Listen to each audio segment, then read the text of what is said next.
time, not only because we get to see Raf in real life, Gab and Robbo are here as well. We are in Kiev, the sun is setting on the final day here, of course, before the Champions League final. Thank you very much for your tweets. How are you finding it, Raf, being here in real life with us? Cool, yeah. Thank you for having me. Good, really solved that. That's great. You're looking cool really anyway. It. Right, let's take a look at some of your questions, starting off with this one. Would this season be considered a failure on Liverpool's part if they do not secure the win? No, I don't think it'll be a failure. They've had a good season. I think being in the Champions League, they've done well to do that. They've never been in danger really of dropping out. I know they had to win that last game, but they were never going to do that. I think their style of football has been good this year. They've had some magnificent performances. They've beaten the only team to beat Man City on a couple of occasions earlier on, and I think they've done brilliantly to get this far in the Champions League. So it's a good season, whatever happens tomorrow.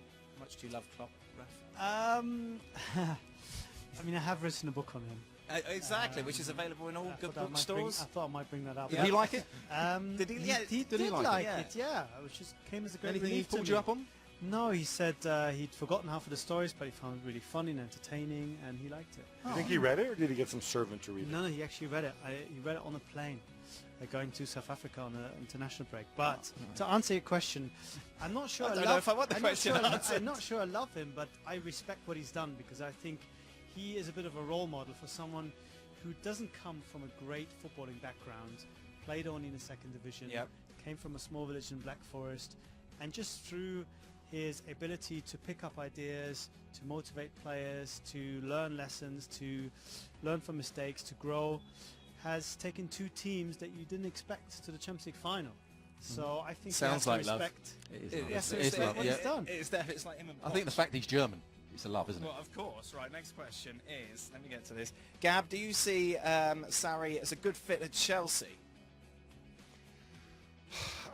I'd love to see Sarri see what he can do with better players. I think the difficult thing with Chelsea is it would be quite a shift from the previous managers, Conte and Mourinho. So you wonder to what degree he could settle in with those guys. Certainly, though, look at the key players. You know, the front three. Obviously, Giroud or Morata, you need to do something there. But you know, I would assume Hazard would thrive in this system. Conte, would he have to manage well as well?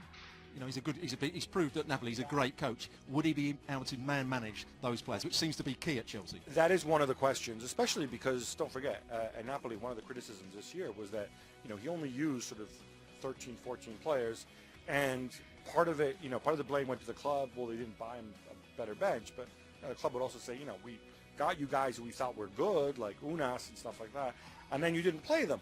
So there is this sense that he's so maniacal, he focuses so much on the guys who actually play that, you know, a larger squad, and you need a larger squad, I think, to compete on both fronts effectively. That could be a challenge for him. Next question. What do you think will happen with Batshuayi? Will he be back at Borussia Dortmund? I don't think he'll be back because of the price that Chelsea are talking about. I mean, how much would he cost?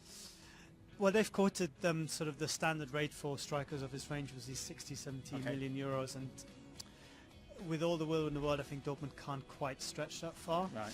Unless, you know, there's a lot of talk about a real transition happening with perhaps players being cleared out. If that generates enough of a budget, then Lucien Favre might go and say, you know, then you buy me a superstar striker, which he has been since he moved there before he got injured. But I think it depends a lot on Chelsea dropping the kind of money that they were asking for. Right. But try a Favre-type striker. I mean, it's difficult to answer because you'd have asked me is Mario Balotelli a Favre-type striker, and I would have said absolutely not. But he managed to get a lot out of him, and I think Favre's big secret is that he is a kind of a player whisperer.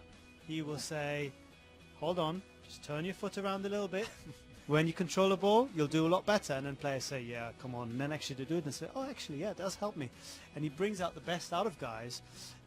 So I think Batshuayi has been so good that every coach coming to Dortmund would say, he looks like he needs a bit of love, Batshuayi, because when he was at Chelsea, he didn't have that love. He lacked confidence. I mean, he couldn't do anything right at one point. Except to score in the few minutes that he was on the pitch.